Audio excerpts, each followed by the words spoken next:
Chào các bạn, đây là cái phần tiếp theo em sẽ dành gửi đến cho tất cả mọi người. Đây là cái phần tổng kết cho cái ngôi nhà mới của chúng ta. Thì hôm nay em được phân công là đi gọi là đi làm một bữa cho tất cả mọi người. Và hôm nay em mổ con lợn để tiết đái anh em dòng họ trong gia đình nhá. Ở đây là nhà của bố mẹ, còn ở bên trên kia là nhà làm mới nhé các bạn nhé. Ở đây là những người các chị em phụ nữ đến để giúp đỡ. Còn các đàn ông thì lên trên nhà hết rồi, ăn cơm xong lên trên nhà hết rồi. Đó. Thì ở đây có mấy con lợn, em sẽ quay cho các bạn cùng xem. Đây này, lợn cắn nách này các bạn này. Đấy, 4 con. Sáng nay 6 con nha, mổ 2 con rồi. Còn bên này có cái chuồn nữa, có 2 con to nữa, rất là to. Con này tầm 60 đến 70 đấy. Và bây giờ lợn ở trên em rất là có giá nhé các bạn nhé. Lợn đen là 80, còn lợn trắng là 95 nữa các bạn. Nó chênh lệch khá là cao. Đấy, con lợn này để dành Tết này, sắp Tết rồi. Còn hôm nay sẽ mổ một con ở đây. Đấy, con lợn này.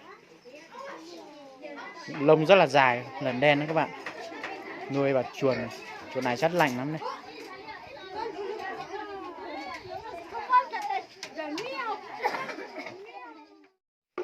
Đây các bác nhá, bây giờ đến các bạn là làm thịt rồi. Đây làm thịt món gì anh? Món gì đấy? Dòng đâm mèo đấy. Đầm mèo đấy. Sao mày thằng này kha rồi, bên đấy cô chỉ phở hai kha chẳng đâu. Làm món gì đấy chú? Mèo đấy. Chú đang làm cái món trâu móng ngựa. Trâu móng ngựa. Xương sao tỏi ớt xả. Cái riêng nữa. Ớt. Xong rồi cho thêm ít rượu. Đây nữa. à, món này à? Đúng rồi. Món này làm gì ấy? Món này là món xương nấu canh, xương hầm canh. Hầm canh, món canh nha. Canh xương. Đây giờ hỏi bên này đây là cái món Còn món này là món gì à chú? món này cái món là thịt trâu nộn đấy, trâu nộn đấy, da trâu nó nộn đấy.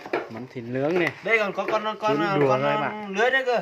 Con lưới này dành cho hậu Thịt cần. nướng nhá. Đấy. Đây là món thịt nướng đấy. Ở trong cái này gồm có gia vị mắc khén, hạt dổi, gừng này, sả này, ớt này, hạt sẻn nữa. Rất nhiều luôn. Còn hạt sẻn chưa cho vào đấy. Lá chanh nữa các bạn. Tỏi nữa, rất là nhiều luôn. Với lại quay củ cái củ. Đây, cái này ăn rất là ngon. Cái gì này? Hạt sẻn đây. Hạt sẻn. Ôi. Ở khu vực chỗ em thì người ta gọi là hạt sẻn, nhưng mà ở bên Lào Cai, Sapa, Hà Giang người ta ở tiếng dân tộc khen như các bạn. Theo vùng. Cái này là giá rồi nhá. Cái này là hạt này giá rồi. Đây. Đấy, trộn vào ấy. Cho ít đây nhá. Này cái gì mà này? Còn chỗ này để cho một ít vào trong cái thịt nướng này các bạn này. Thì khu vực chỗ em là là không làm kỳ công như những cái khu vực khác, chỉ làm món nướng này thôi.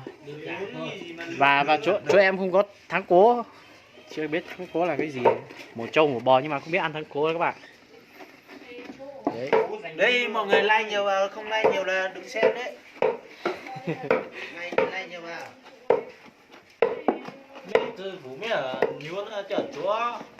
Còn bên kia đang làm món luộc nhé các bạn nhé. Một con lợn này 70 cân đấy, đủ 80 người ăn luôn không? 83 cân.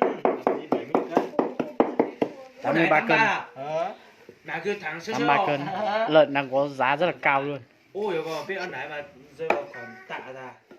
Đây, khi trộn hết gia vị vào là phải cho vào đây bót nhá, ngâm nhá, ủ ấy, ủ khoảng 10 đến 15 phút sau mới mang ra xiên rồi nướng.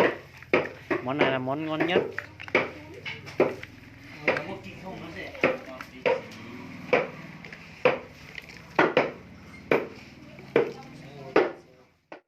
Đây các bạn nhá, mang ra bên này nướng ở đây này. Chỗ này gỗ cháy quá rồi, cháy một tí rồi. Đây, xiềng này. Gỗ thao gần cháy cũng không được.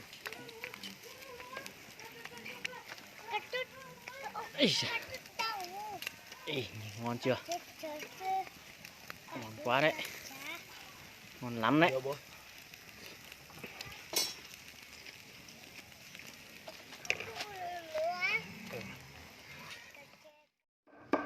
Đây các bạn đang băm những tiết canh này. Món này là món lá ngón xào tía tu.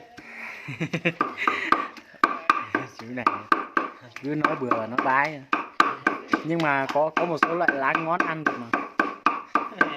Ta Có thảo tỏng đâu? đấy, Có thảo tỏng đâu? Thảo tỏng. còn cái anh này đang thái thì Chế độ về sau chứ số nào?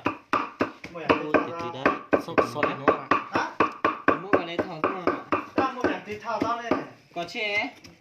Đóng thùng này mua về thùng nữa. Đây, cái tiết canh là cho thêm cái mồng này vào nhé các bạn nhé. Đấy, băm cái này vào để tỏi nữa, Tỏi nè, ớt nè. thêm một ít gia vị như này này, mùi tàu, lá chanh với lại cây này dài dài đấy không biết tên. Cái bự gai ấy. Cái này trên gọi là cái lông gà đấy các bạn. Cái này cây bự gai. Tay. Cái luồng cây ấy. Biết cầm cây. Mua cho tỏi vào tỏi, còn thiếu ớt nữa. À, thiếu ớt nữa. Mua ớt lửa. À, nó sao?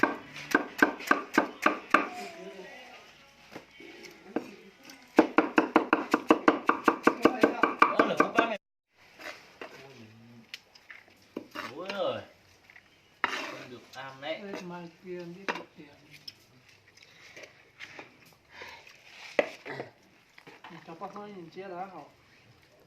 Đấy, Thấy cái này mới là tay nghề này, anh em. Cho nó thì kiểu này mới ngon.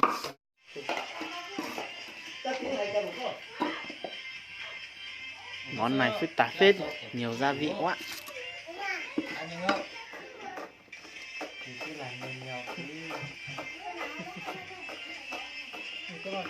Đây là đầu bếp An Lành. Chúng mày cũng hay là chanh mệt cho ớt này. Tôi khai lên luôn. Vô sao?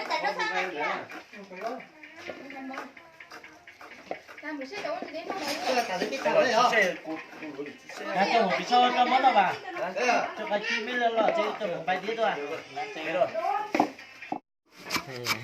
Mắng nhìn xuống nữa. Nó sao? Quay mở sao? Chú thì.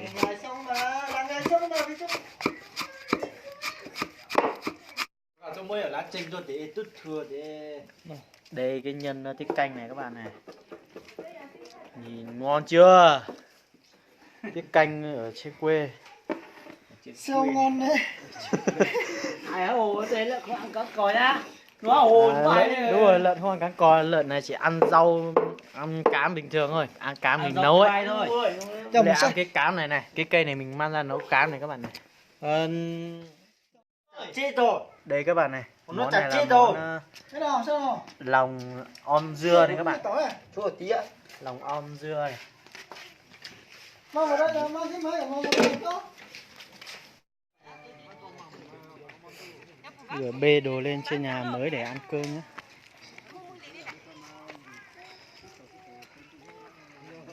Chắc chắn nó không tốt đi được. Cái lò thịt tăng cái tóc của sức khỏe tôi ăn. Đây các bạn này, đây là cái ngôi nhà mới và bây giờ phải bày cơm lên trên ngôi nhà mới nhé. Đấy, được chục mân thôi các bạn.